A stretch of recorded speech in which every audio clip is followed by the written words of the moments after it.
ಪುತ್ತೂರಿನ ಜನತೆಯ ಕಳೆದ 2 ದಶಕಗಳ ನಿರಂತರ ಬೇಡಿಕೆಯ ಕಾತರಕ್ಕೆ ಸದ್ಯದಲ್ಲಿ ಪುರಸ್ಕಾರ ಸಿಗುವ ಲಕ್ಷಣಗಳು ಗೋಚರಿಸಲಾರಂಭಿಸಿದೆ.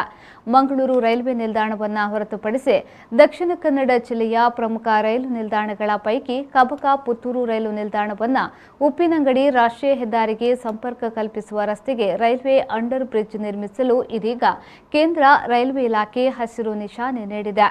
ಸುಮಾರು 9.56 ಕೋಟಿ ರೂಪಾಯಿ ವೆಚ್ಚದಲ್ಲಿ ನಿರ್ಮಾಣಗೊಳ್ಳಲಿರುವ ಈ ಕಾಮಗಾರಿಗೆ ಈಗಾಗಲೇ ಟೆಂಡರ್ ಕೂಡ ಕರೆಯಲಾಗಿದ್ದು ಸದ್ಯದಲ್ಲೇ ಕಾಮಗಾರಿಗೂ ಚಾಲನೆ ದೊರಕಲಿದೆ.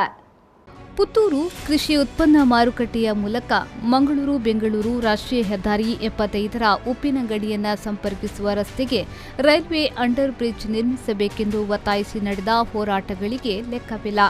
ಪುತ್ತೂರು ಆದರ್ಶ ರೈಲು ನಿಲ್ದಾಣದ ಮೂಲಕ ಹಾದು ಹೋಗುವ ಈ ರಸ್ತೆಗೆ ಎಪಿಎಂಸಿ ಬಳಿ ರೈಲ್ವೆ ಗೇಟ್ ನಿರ್ಮಿಸಲಾಗಿದ್ದು ರೈಲು ಮಾರ್ಗದಲ್ಲಿ ನಿರಂತರವಾಗಿ ರೈಲುಗಳು ಹಾದು ಹೋಗುತ್ತಿದೆ.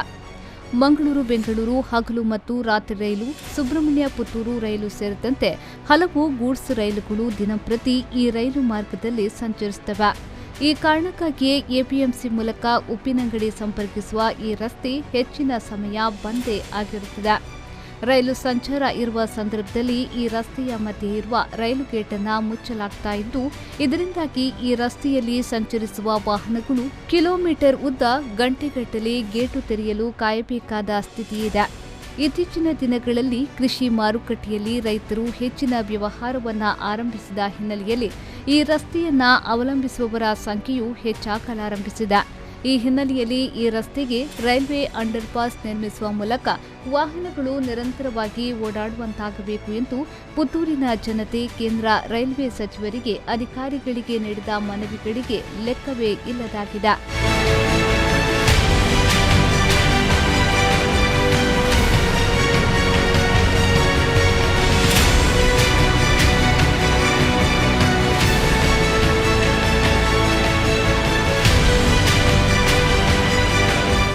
ಆದರೆ ಇದೀಗ ಕೇಂದ್ರ ರೈಲ್ವೆ ಸಚಿವರು ಈ ಮನವಿಗೆ ಸ್ಪಂದಿಸಿದ್ದು ಈ ರಸ್ತೆಗೆ ಅಂಡರ್ ಪಾಸ್ ನಿರ್ಮಿಸಲು ಅನುದಾನವನ್ನು ಕಾಯ್ದಿರಿಸಲಾಗಿದೆ.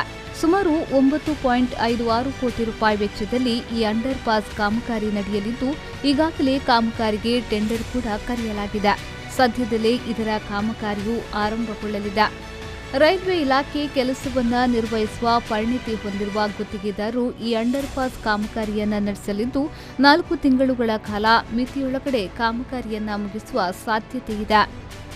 ಎಪಿಎಂಸಿ ರಸ್ತೆ ಇವತ್ತು ಸರ್ವಋತು ರಸ್ತೆಯಾಗಿ ಮೂಡಿ ಬರಬೇಕಾದ್ರೆ ಅಲ್ಲಿರುವಂಥ ರೈಲ್ವೆ ಕ್ರಾಸಿಂಗನ್ನು ನಾವು ಇವತ್ತು ರೈಲ್ವೆ ಅಂಡರ್ ಬ್ರಿಡ್ಜ್ ಇಲ್ಲದ್ರೆ ರೈಲ್ವೆ ಓವರ್ ಬ್ರಿಡ್ಜ್ ಮಾಡಬೇಕು ಅಂತೇಳಿ ನಾವು ರೈಲ್ವೆ ಮಂತ್ರಿಗಳಿಗೆ ಮತ್ತು ಕರ್ನಾಟಕ ಸರ್ಕಾರದ ಮುಖ್ಯಮಂತ್ರಿಗಳಿಗೆ ಸದಾನಂದ ಗೌಡರು ಮತ್ತು ನಳಿನ್ ಕುಮಾರ್ ಕಟೀಲ್ ಮುಖಾಂತರ ಬೇಡಿಕೆಯನ್ನಿಟ್ಟಾಗ ಸರ್ಕಾರ ಅದಕ್ಕೆ ಒಪ್ಪಿಗೆ ಕೊಟ್ಟು 11,56,00,000ದಲ್ಲಿ ಎಪಿಎಂಸಿ ರಸ್ತೆಗೆ ಅಂಡರ್ ಬ್ರಿಡ್ಜನ್ನು ಕೊಟ್ಟು ಅಂಡರ್ ಬ್ರಿಡ್ಜಿನ ಮುಖಾಂತರ ರಸ್ತೆ ಸರ್ವಋತು ರಸ್ತೆಯಾಗಿ ಮೂಡಿ ಬರಲಿಕ್ಕೆ ಇವತ್ತು ರೈಲ್ವೆ ಇಲಾಖೆ ಮತ್ತು ಕರ್ನಾಟಕ ಸರ್ಕಾರ ಅದಕ್ಕೆ ಕಾರಣಕರ್ತರಾಗಿದ್ದಾರೆ. ಅದಕ್ಕೆ ನಾನು ಪ್ರಥಮದ ನಮ್ಮ ಪ್ರಧಾನಮಂತ್ರಿಗಳು ಮತ್ತು ಮುಖ್ಯಮಂತ್ರಿಗಳಿಗೆ ಅಭಿನಂದನೆಯನ್ನು ಸಲ್ಲಿಸ್ತೇನೆ.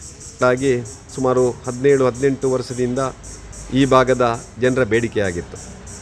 ಪ್ರತಿನಿತ್ಯ ಅಲ್ಲಿ ಒಂದಷ್ಟು ರಸ್ತೆ ಅಡೆತಡೆ ಆಗುವುದರಿಂದ ಆ ರೈಲು ಬರುವಾಗ ರೈಲು ನಿಲುಗಡೆ ಆಗುವಾಗ ಸಮಸ್ಯೆ ಆಗುವುದರಿಂದ ಆಸ್ಪತ್ರೆಗೆ ಹೋಗುವವರು ಎಪಿಎಂಸಿಗೆ ಬರುವವರು ಎಲ್ಲರಿಗೂ ಒಂದಷ್ಟು ಅನುಕೂಲ ಆಗ್ತಿತ್ತು. ಕೇಂದ್ರ ರೈಲ್ವೆ ಇಲಾಖೆಯ ಜೊತೆಗೆ ರಾಜ್ಯ ಸರ್ಕಾರ ಎಪಿಎಂಸಿ ಕೂಡ ಈ ಅಂಡರ್ ಪಾಸ್ಗೆ %50 ವೆಚ್ಚವನ್ನು ಭರಿಸಲಿದೆ.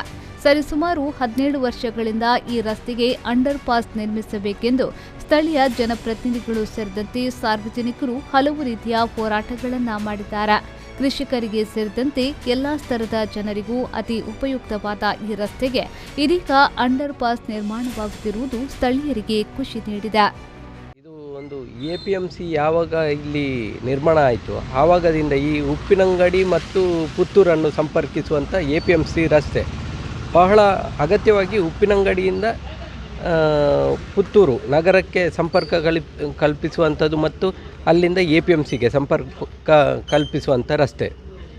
ಇಲ್ಲಿ ಮುಖ್ಯವಾಗಿ ಸಮಸ್ಯೆ ಏನಂದರೆ ರೈಲ್ವೆ ಗೇಟು ಇದು ಅತಿ ಹೆಚ್ಚು ರೈಲ್ವೆ ಸಂಚಾರ ಇರುವಂಥ ರಸ್ತೆ ಆಗಿರೋದ್ರಿಂದ ಇಲ್ಲಿ ಪದೇ ಪದೇ ಇಲ್ಲಿ ಈ ಗೇಟುಗಳನ್ನು ಹಾಕೋದ್ರಿಂದ ಈ ಸಂಚಾರಕ್ಕೆ ಜನಸಾಮಾನ್ಯರ ಸಂಚಾರಕ್ಕೆ ಅದೇ ರೀತಿ ಈ ಆಂಬ್ಯುಲೆನ್ಸು ಹೋಗುವಂಥದ್ದು ಮತ್ತು ಉಪ್ಪಿನಂಗಡಿಯನ್ನು ಸಂಪರ್ಕಿಸುವಂಥ ರಸ್ತೆ ಆಗಿರೋದ್ರಿಂದ ಅಗ್ನಿಶಾಮಕ ದಳದವರು ಅನೇಕ ಸಲ ಈ ರೈಲ್ವೆ ಗೇಟು ಬಿದ್ದಿರೋದ್ರಿಂದ ಅಲ್ಲಿ ಸಿಲುಕಿಕೊಂಡಿರುವಂಥದ್ದು ನಾವು ನೋಡಿದ್ದೇವೆ. ಆದ್ದರಿಂದ ಈಗ ಅದನ್ನು ಅನೇಕ ವರ್ಷಗಳ ಬೇಡಿಕೆಯ ನಂತರ ಈಗ ಅಲ್ಲಿ ಒಂದು ರೈಲ್ವೆ ಬ್ರಿಡ್ಜ್ ನಿರ್ಮಾಣಕ್ಕೆ ಈಗ ಸಿದ್ಧತೆ ನಡೀತಾ ಇದೆ. ಇದು ಆದಷ್ಟು ಬೇಗ ಆದಲ್ಲಿ ಜನರಿಗೆ ತುಂಬ ಅನುಕೂಲ, ಜನಸಾಮಾನ್ಯರಿಗೂ ಹಾಗೆ ಇತರ ಆಂಬ್ಯುಲೆನ್ಸ್ ಸೇವೆಗೆ ಮತ್ತು ಅಗ್ನಿಶಾಮಕ ಸೇವೆಗೆ ಕೂಡ ಬಹಳ ಉಪಯೋಗ ಆಗ್ತದೆ ಅಂತ ನನ್ನ ಅನಿಸಿಕೆ. ಮುಖ್ಯವಾಗಿ ಪುತ್ತೂರು ಅಗ್ನಿಶಾಮಕ ದಳದ ವಾಹನಗಳು ರಾಷ್ಟ್ರೀಯ ಹೆದ್ದಾರಿ 75ರಲ್ಲಿ ಸಂಭವಿಸುವ ದುರಂತಗಳಿಗೆ ತೆರಳುವ ಸಂದರ್ಭದಲ್ಲಿ ಹೆಚ್ಚಾಗಿ ಹತ್ತಿರದ ಈ ರಸ್ತೆಯನ್ನೇ ಬಳಸುತ್ತಾರೆ. ಆದರೆ ಹಲವು ಸಂದರ್ಭದಲ್ಲಿ ರೈಲ್ವೆ ಗೇಟ್ ಬಂದ್ ಆಗಿರುವ ಕಾರಣ ಅವಘಡ ನಡೆದ ಸ್ಥಳಕ್ಕೆ ಸೂಕ್ತ ಸಮಯದಲ್ಲಿ ತಲುಪಲಾರದೆ ಇದ್ದ ನಿದರ್ಶನಗಳು ಸಾಕಷ್ಟಿವೆ. ತುರ್ತು ವಾಹನಗಳ ಸಂಚಾರಕ್ಕೂ ಇದು ಅತ್ಯಂತ ಪ್ರಮುಖ ರಸ್ತೆಯಾಗಿದ್ದು, ಕಾಮಗಾರಿ ಆದಷ್ಟು ಬೇಗ ಆರಂಭಗೊಂಡು ಸಾರ್ವಜನಿಕರ ಬಳಕೆಗೆ ಮುಕ್ತವಾಗಬೇಕಿದೆ.